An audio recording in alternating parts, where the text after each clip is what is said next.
going to start recording. Wonderful. So children, what I thought today, that first we'll finish this rancidity portion that we completed in the previous class. Okay, we'll study it in little detail, and then we'll go for practice for solving numericals on electricity. Okay, especially rating of appliances. ठीक है, and electrical energy and work, उस पे हम numericals करेंगे.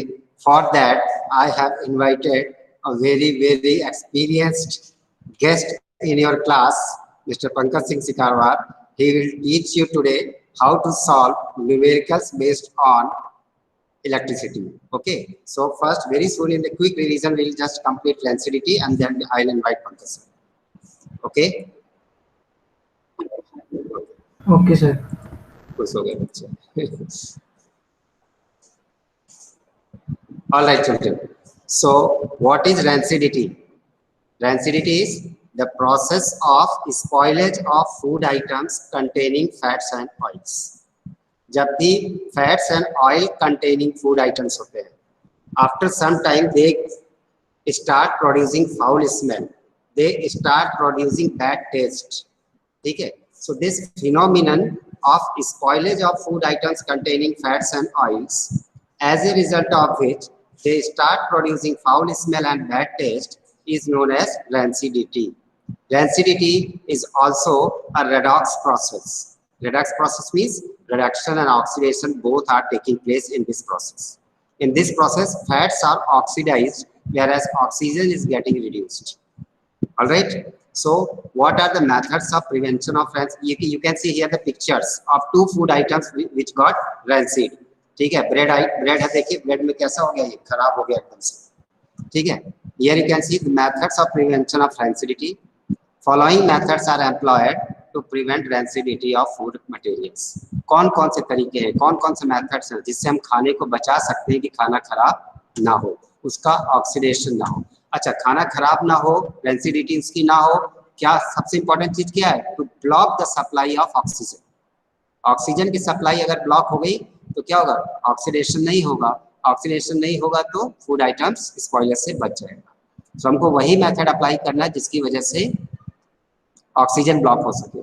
First, food material should B refrigerated because the rate of oxidation of food decreases with decrease in temperature. सबसे पहले हम food items को रेफ्रिजरेटर में रखते हैं. क्यों? टेम्परेचर लो हो जाएगा. जब टेम्परेचर लो हो जाएगा तो ऑक्सीडेशन रिएक्शन नहीं हो पाएगी. क्यों नहीं होगी? क्योंकि for oxidation reaction and reduction reaction an optimal temperature is needed. If this optimal temperature is not obtained then the reaction would not take place. Food material should be kept in air tight containers.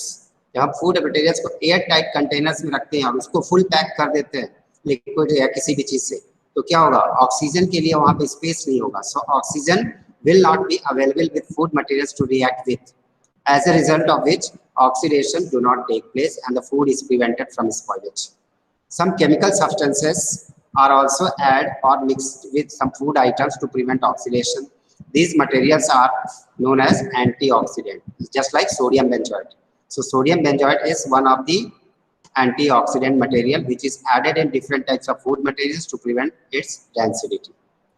Then the food items like chips, kurkure, all these materials are fried materials. They contain fats and oils. So these fats and oils, in order to not react with oxygen, not to get in contact with oxygen, are filled with nitrogen gas. So nitrogen gas is when present in excess, it expels out oxygen gas which is lighter. ठीक है, इसकी वजह से क्या होगा? उसके अंदर diluted air रहेगी. डाइल्यूटेड एयर में नाइट्रोजन का परसेंटेज बहुत ज्यादा होगा, 78 से भी कई गुना ज्यादा होगा, जिसकी वजह से ऑक्सीजन डायरेक्ट कांटेक्ट में नहीं आ पाती चिप्स या कुरकुरे के. As a result of which it is prevented, rancidity is prevented. So children, this is all about this children. Now this is all about this chapter. Now I kindly or most respectfully invite Pankaj sir, ठीक है, to take your online class. ठीक है, he'll take questions. ये अपने आपको कर दूँ.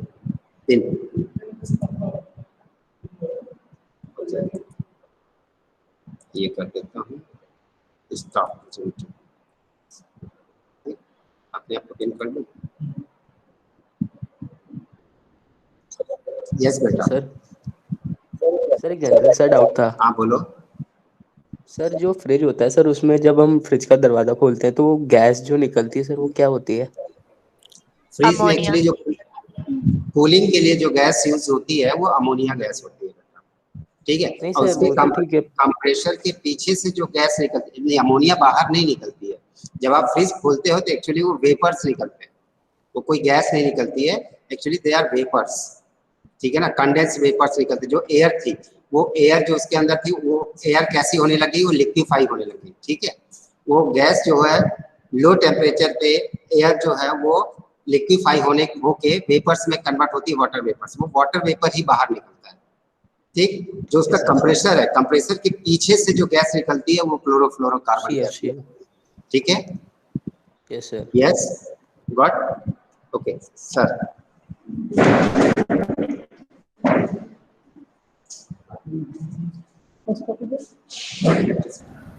Sairam sir.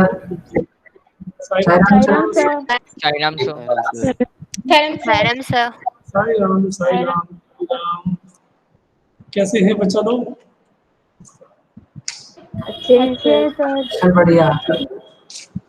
Fine sir. वैसे तो सर ने आपको पढ़ाई दिया वो सब कुछ, लेकिन थोड़ा सा सर की इच्छा ये थी कि मैं थोड़ा सा मैं भी आपको पढ़ा दूं, मेरा मन भी हो रहा था पढ़ाने का, तो मैंने कहा।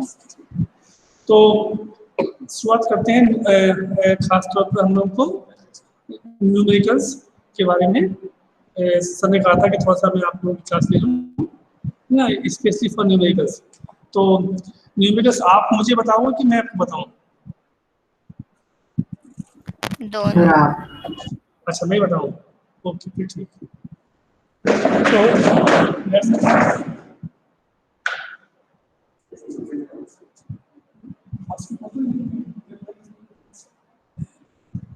तो तो बेटा अच्छा भी इतना बताओ मुझे केवल कि जो चैप्टर है वो कहाँ तक हो गया है?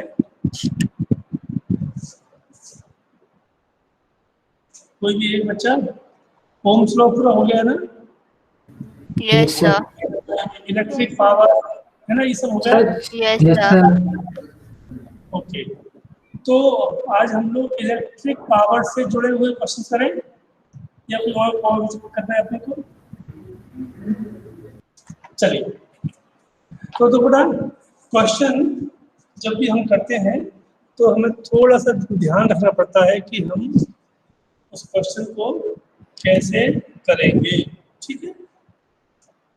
मुझे उम्मीद है कि बोर्ड पर आपको दिखाई दे रहा होगा। Yes sir.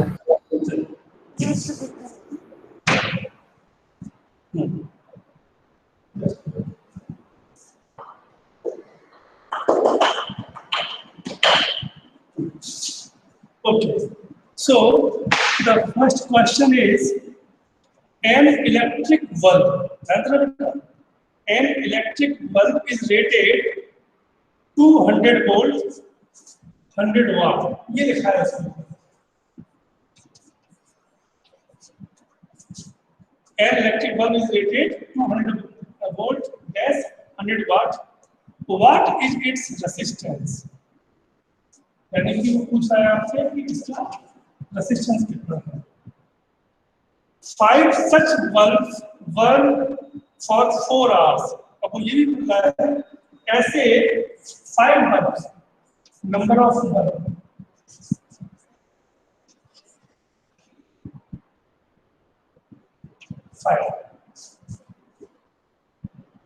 burn for 4 hours, की दिया हुआ है 4 hours. Okay.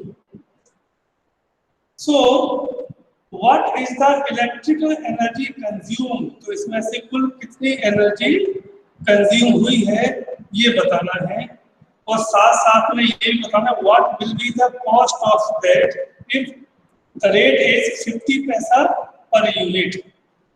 कितना है? 50 पैसा पर यूनिट। हालांकि ये एनसीईआरटी के बहुत बड़ा दिया हुआ है, अदरवाइज बहुत महंगा हो गया है। तो क्वेश्चन ये है कि क्या क्या दिया है आपको पता है ना आपको? यहाँ दिया हुआ है वोल्टेज, ये क्या दिया हुआ है? वोल्ट। ये क्या दी हुई है? पावर। अब क्वेश्चन ये है कि इसका आर निकालना है। आर कैसे निकालोगे भाई? हमारे पास फार्मूला है, पी के 3 फार्मूले होते हैं, V I, P is equal to 5 square R और P is equal to V square upon R। तो कोई भी आइडिया बताएगा कि मुझे कौन सा लगाने का फार्मूला इसमें? Third square R. Third one. क्यों? क्योंकि हमको P दिया है, V दिया हुआ है, so simple R is equal to V square upon P। So V is 200, so 200 into 200 upon 100. So answer is R is 400 ohm. ये क्या आ गया? It is the answer of this question. Now the question is, ऐसे 5 bulb हैं, ऐसे 5 bulb हैं जो 4 our के लिए काम करते हैं। तो आपके पास एक फार्मूला होता है एनर्जी का, किसी को पता है? वो फार्मूला होता है W is equal to V square 2/r। एक VIT भी होता है और एक होता है V square upon R into T, ये भी होता है। तो हम इसका यूज करेंगे, तो W is equal to V square कितना है? ये दिया हुआ है। It is what? It is 200 Sir, board is not visible. Board is not visible. Means Yes, sir. at you are writing at left, so that part is not visible. Okay okay, so no problem. मैं यहाँ पर मैं थोड़ा आगे चला गया। So W is equal to, W means energy, वो हो जाएगा V square upon R into T। ठीक है, आप ऐसे भी कर सकते थे और इसको सिंपल करें तो हम इसको ऐसे भी कर सकते थे। कैसे? P इज इक्वल टू होता है W अपॉन T, है ना? तो W is equal to PT। P इज 100 और T इज 4R। तो कितना हो गया? 400। ठीक हो गया। ये W आया, it is for single bulb. अब हमें चाहिए टोटल। सर, इसकी यूनिट जूल लिखेंगे? अभी नहीं ना, जूल नहीं लिख सकते, ये वाट है और ये आवर में है, तो इसकी यूनिट होगी वाट आवर, है ना? सो टोटल कितना है अपने को? W is equal to 4 into 5, so it is what? 2000 watt hour. If you want to write in a kilowatt hour, तो क्या करेंगे आप इसमें? आप इसमें 1000 से डिवाइड कर दो, तो ये बन जाएगा 2 kilowatt hour. It is 2 kilo ओम।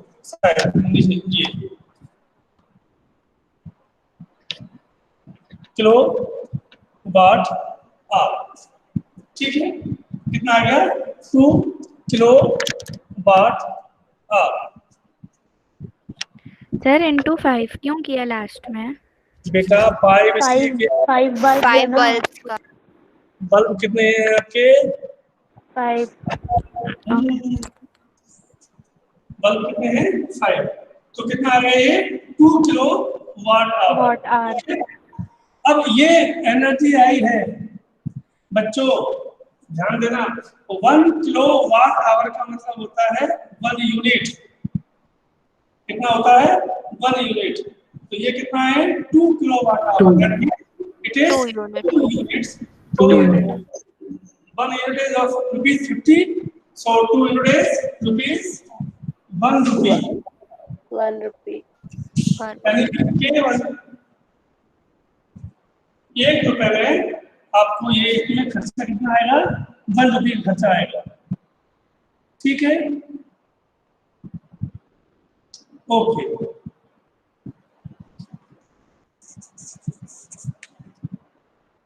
चलिए, ये बेटा समझ में आ गया ना? Yes, sir. Yes, sir. अब हम लोग आगे चलते हैं। मैं क्वेश्चन पढ़ूंगा, आप मुझे बताएंगे कि सर ये क्या दिया है और क्या पूछा गया है। ठीक है, क्वेश्चन सेज 6 वोल्ट और 6 वोल्ट 12 वाट लैंप। 6 वोल्ट 12 वाट लैंप। तो इसमें ये क्या कह दिया आपको? 6 वोल्ट मीन्स Voltage. वोल्ट ले दिया। Voltage. ये क्या हो गया आपने को? Is connected in series with source of 12 volt battery। इसको एक 12 वोल्ट की बैटरी से कनेक्ट कर दिया गया है।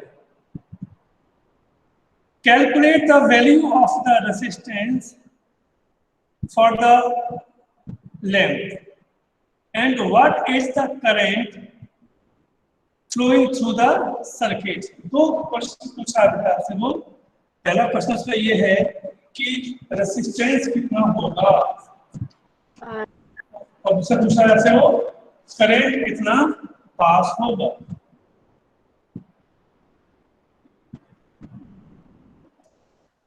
यस, अब इस क्वेश्चन को करने के लिए थोड़ा सा अपने को सोचना पड़ेगा।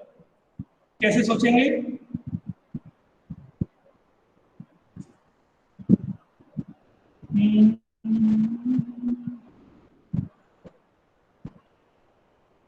देखो बेटा, सर ऐसा कर सकते हैं, power is equals to VI, तो उससे I निकल जाएगा। P इज इक्वल टू आपने कर दिया VI। ठीक है, इससे क्या मिलेगा आपको? I निकल जाएगा। I मिल जाएगा। I is equal to P upon V। P upon V मतलब 12 अपॉन 6। तो आंसर इज 2 एम्पीयर। ठीक है, ये I आया है। अब इससे आप ध्यान दो, अब इससे हम निकालेंगे रेजिस्टेंस ऑफ द लैंप। ध्यान देना बेटा, रेजिस्टेंस ऑफ द लैंप। मान लो कि वो स्मॉल r मान लिया, तो it will be V upon I। अब ध्यान दो, उसमें ये भी वोल्टेज है, ये भी वोल्टेज है, तो आप कौन सा लेंगे वोल्टेज? ये वाला कि वो वाला? बैटरी 12। बैटरी वाला। बैटरी वाला। पहले वाले में हमने रेटिंग वाला लिया था। देख लो बेटा, कहीं गलती नहीं हो रही। ध्यान देना, इसमें हम ये नहीं लेंगे, यही लेंगे, क्योंकि हमको बैटरी का थोड़ी निकालना है रेजिस्टेंस, हमें निकालना है लैंप का। तो भी कितना है उसका? 6/2। तो कितना आंसर आ गया? 3 ओम। ये जो 3 ओम आया है बच्चों, it is the resistance of bulb. ठीक है, यस सर। ठीक है सर, तो जो हमने I निकाला था उसमें बैटरी का क्यों डाला था? अभी मैं वही पूछ रहा हूँ। अब बेटा क्या होने वाला है, यहाँ देखो कि एक्चुअली इसमें दिक्कत क्या आ रही है आपको। ये जो भाई साहब है, बल्ब जो है, लैंप है, ये 6 वोल्ट का काम करने वाला है और आपने उसको जोड़ दिया है किससे 12 वोल्ट की बैटरी से। तो ये तो बात पक्की है कि यदि ये डायरेक्ट चला गया तो क्या हो जाएगा, राम राम करते जाएगा इसका बल्ब का। तो सबसे पहले तो आपको ये निकालना पड़ेगा कि यदि ये मान के चलो बेटा कि यदि आप इस बल्ब को, ध्यान रखना बेटा, इस बल्ब को इस बैटरी से डायरेक्ट जोड़ देते हो तो क्या होगा, पता है आपको? दोनों के वोल्टेज सेम ही रहेगा। ध्यान दो, नहीं, यदि आपने इसको जोड़ दिया डायरेक्ट इससे, ध्यान देना, ये 6 वोल्ट की है, ये 12 वोल्ट की है, मतलब बल्ब की कैपेसिटी कितनी की है, 6 वोल्ट की। 6 वोल्ट आपने जोड़ दिया, बिल्कुल सही आंसर आया, फ्यूज हो जाएगा जो भी, वेरी गुड आंसर। ये क्या हो जाएगा, ये बल्ब खराब हो जाएगा।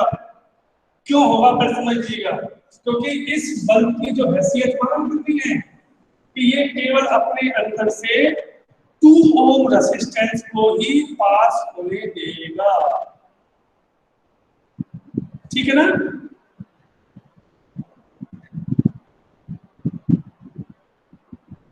सर एक बार फिर से समझा दीजिए ना। मैं बोल रहा हूँ, इस जो आई था आपने पहले ये आई था इसका, यानी कि इस बल्ब की जो कैपेसिटी है वो केवल 2 एम्पियर की है, और यदि आपने ये 12 वोल्ट की बैटरी लगा दी डायरेक्ट बल्ब से, तो इसमें से कुल कितना करंट पास होगा, तो आई होता है V/R। V कितना है 12/R कितना है 3 ओम, कितना आंसर आ गया 4 एम्पियर। क्या हो जाएगा, खत्म, यस। आ गया सर। अब आपको कुछ ऐसा करना पड़ेगा कि जब वो यहाँ पहुंचे इसमें तो उसका करंट कम हो जाए। कितना कम चाहिए, 4 एम्पियर है, से कितना करना है 2 एम्पियर, तो इसके अंदर केवल और केवल इतना ही करंट पास हो सकता है। अब देखना ध्यान से बेटा, मैं यहाँ पर आपको इसका बनाऊंगा डायग्राम, तब समझ में आएगा आपको फिर अच्छे से।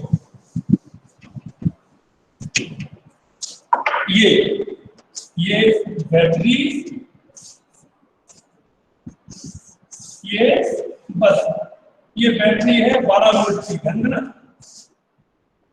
और ये बल्ब में जो है इसकी जो पावर है वो कितनी दी है उसने 10 नो 12 6 और 12 वाट। प्यारे बच्चों, इसमें से अब आपने जोड़ दिया इससे तो करंट पास हो जाएगा कितना, तो क्या होने वाला है, बल्ब फ्यूज। तो अब आपको यहाँ पर एक रेजिस्टेंस डालना, वो रेजिस्टेंस इतना होना चाहिए कि वो इस 4 एम्पियर के करंट को जो यहाँ से पास होने वाला है, जब इसमें से पास हो जाए तो वो उसको 2 एम्पियर में बदल दे। सर रेजिस्टेंस इससे ही लगेगा ना, कहीं लगा दो उसको, पूरा सीरीज में है, चाहे यहाँ लगा चाहे यहाँ, एक ही बात है ना। तो ऐसे इधर से जाएगा करंट पॉजिटिव टू नेगेटिव, तो पहले ही फ्यूज हो जाएगा। वो इससे बता सकते हैं, चाहे यहाँ लगा चाहे यहाँ लगा, एक ही बात है, ठीक है ना, इससे कोई प्रॉब्लम नहीं है। आप यहाँ भी लगा सकते हो या यहाँ भी लगा सकते हो, तो आप चाहो तो आधा यहाँ लगा दो, कोई भी दिक्कत नहीं है, क्योंकि ये सीरीज में है। यदि होता पैरेलल में देन प्रॉब्लम आ जाती है। ओके, अब आपने क्या करना है, अब आपको ये करना है कि आपने कहा कि सपोज, आपने क्या मान लिया, suppose this resistance is capital R, ठीक है, हमें पता नहीं कितना है, वही तो निकालना है। तो क्या करेंगे आप, तो अब इस सर्किट का कुल रेजिस्टेंस कितना हो गया, बताओ मुझे कोई। R+3 ओम। वेरी गुड, वेरी गुड, ये 3 ये है, क्योंकि ये सीरीज में है, तो टोटल रेजिस्टेंस कितना आ गया R+3। ओके, नो सॉरी तो यहाँ से सही जाएगा R प्लस 3। ओके, अब हम चाहते हैं इसमें से करंट पास हो कितना, तो हम लिखेंगे I is equal to V upon R plus 3। Okay, अच्छा, इसकी मजबूरी क्या है कि इसमें से केवल 2 एम्पियर करंट ही पास हो सकता है, ये इसकी लिमिट है। इसके ऊपर जाओगे बल्ब फ्यूज, तो यहाँ पर क्या आ जाएगा 2। V कितना है, ये बैटरी का है, that is 12 upon R plus 3। I think थोड़ा सा नीचे चला गया ना, कोई बात नहीं, ये देखो ठीक है बेटा, कितना आ गया 2 is equal to 12 upon R plus 3। ठीक है बच्चों? Yes sir. Yes sir. अब इसको आपने सॉल्व करना है, तो सॉल्व करेंगे तो कैसे हो जाएगा, क्रॉस मल्टीप्लाई कर दो, तो 2R plus 6 is equal to 12, तो 2R इज इक्वल टू 6, तो R is equal to 3 ohm. That means if you want to save this bulb from this battery, so you have to join a resistance or resistor, sorry, join resistor of resistance 3 ohm. यदि आपने इसको add कर दिया तो ये bulb जो है इसको कुछ नहीं करेगा, नहीं तो क्या हो जाएगा, यदि आपने इसको ऐड नहीं किया तो ये आपको 3 वोल्ट की 3 ओम को यहाँ पर ऐड करना पड़ेगा। यदि आपने ऐसा नहीं किया तो ये बल्ब खराब हो जाएगा। क्वेश्चन फिर से वही की वही है कि खराब क्यों हो जाएगा।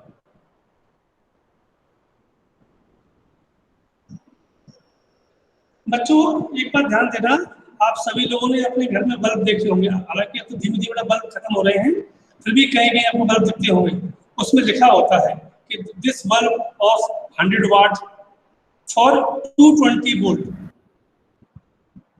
ऑफ 220 वोल्ट, क्योंकि हमारे घर में जो सप्लाई आती है वो 220 वोल्ट पे आती है, राइट। अब सपोज करो कि उस बल्ब को लेकर के हम पहुंच जाए किसी ऐसी जगह पर जहाँ आटा चक्की है, तो वहां पे करंट आ रहा है कितना, वहां वोल्टेज आ रहा है 440, उसमें लगा दें, क्या होगा, फटाका, हाँ फटाका फूटेगा, ठीक है ना, ये हो जाएगा। तो अब या तो आपको क्या करना पड़ेगा कि चूंकि आपका जो अप्लायंस है, ध्यान देना, आज ही तुम्हें होमवर्क दे रहा हूँ, अपने घर में जाना, तो आप घर में जितने भी इलेक्ट्रिक अप्लायंस हैं, मिक्सर है, ग्राइंडर है, आपका वॉशिंग मशीन है, कंप्यूटर भी होगा, रेफ्रिजरेटर भी होगा, सब पे लिखा होता है बेटा, पीछे साइड देखोगे ना उसमें लिखा होगा 220 वोल्ट, 10 एम्पियर, 5 एम्पियर, 6 एम्पियर, ये जो भी होता है सबकी लिमिट होती है। यदि आपने उसको चेंज कर दिया, कम है तो कोई दिक्कत नहीं है, जैसे फॉर एग्जांपल कि 220 वोल्ट है, आपका फ्रिज है वो 220 वोल्ट पे काम करता है, और मान लो किसी वजह से वोल्टेज 200 आ रहा है, 180 आ रहा है, नो प्रॉब्लम, या तो वो वर्क नहीं करेगा या थोड़ा सा लो एफिशिएंसी काम करेगा। लेकिन यदि आपने 220 को बढ़ा करके यदि 280 कर दिया, 300 कर दिया, तो आपका इक्विपमेंट्स जो भी आपका अप्लायंस है वो खराब हो जाएगा। क्यों? क्योंकि उस कंपनी ने जो उसको बनाया था वो उसको 220 के हिसाब से उसको उसके पूरे पार्ट्स को मैनेज किया था। तो होता क्या है बेटा, बल्ब के अंदर में जो फिलामेंट होता है, बल्ब के अंदर में जो फिलामेंट होता है, वो फिलामेंट एक फार्मूला होता है H = I² RT। अब मैं आपसे कहा था कि इसकी जो कैपेसिटी थी वो थी केवल 2 एम्पियर की, और पास कितना हो रहा है इससे 4 एम्पियर, तो ये कितना हो जाएगा, 2 होते हैं 4 और 4 होते हैं 16, तो ये इससे 4 टाइम्स ज्यादा हो गया। इतनी हाई हीट डेवलप होगी कि वो जो बल्ब के अंदर जो फिलामेंट लगा हुआ है वो फिलामेंट उस टेम्परेचर को मैनेज नहीं कर पाएगा और वो मेल्ट हो जाएगा, हम उसको बोलते हैं कि वो खत्म हो गया। बिल्कुल सही आंसर दिया अनुष्का ने, ठीक है, गुड। तो this is the reason. Sir वो टोटल रेजिस्टेंस R+3 क्यों हुआ उसका एक्सप्लेन कर दीजिए बाद किया में। नहीं, करना पड़ा है, किया नहीं मैंने, करना पड़ा है, क्योंकि आपने कहा कि ये इसकी जो कैपेसिटी में कितनी आई थी, 2 एम्पियर आई थी, याद है, ये 2 एम्पियर आई थी, ठीक है ना, ये 2 एम्पियर। और इस बैटरी की जो क्षमता कितने की है, 4 एम्पियर की है। अब 4 एम्पियर इसमें क्या है, ये 2 एम्पियर में बस्ट हो जाएगा, तो उसको रोकने के लिए आपने क्या किया, मैंने उसमें कहा कि कुछ लगाओ, तो आप जानते हो कि करंट को कौन रोकता है, रेसिस्टेंस, ठीक है ना। तो हमने कह दिया कि हम लोग we are adding a resistor of resistance capital R, ये कर दिया, ठीक है। और जैसे ही इसको ऐड किया तो अब इसका रेसिस्टेंस कितना हो गया टोटल, बल्ब का कितना था 3, ये हमने मान लिया, तो टोटल रेसिस्टेंस कितना हो गया आपको, इक्विवेलेंट रेजिस्टेंस R+3 हो गया। अब I का फॉर्मूला क्या होता है, V/R, but in our case R is not R, it is R+3. Put the value I, because the limit of this bulb is 2 ampere, V is 12 volt, R+3 and so here 3 होगा। यानी कि आपको यदि चाहते हो कि ये bulb safe रहे, तो ये resistance should be, this resistance should be 3 ओम और मोर देन 3 ओम। 3 ओम से अधिक है तो और अच्छी बात है, सेफ्टी पॉइंट ऑफ व्यू बढ़ जाएगा। समझ में आया बेटा? Yes sir. ठीक है बच्चों, तो बहुत ही इंटरेस्टिंग टॉपिक है, मुझे अच्छा मजा आ रहा है। तो मैं एक आध दिन और सर से जो तुम्हारा पीरियड छीनूंगा, चोरी करके लूंगा, ठीक है। तो बाकी हम लोग नेक्स्ट टाइम देखते हैं। ओके बच्चों, तो that's all. So silent. Thank you, sir. Thank you, Thank you, sir.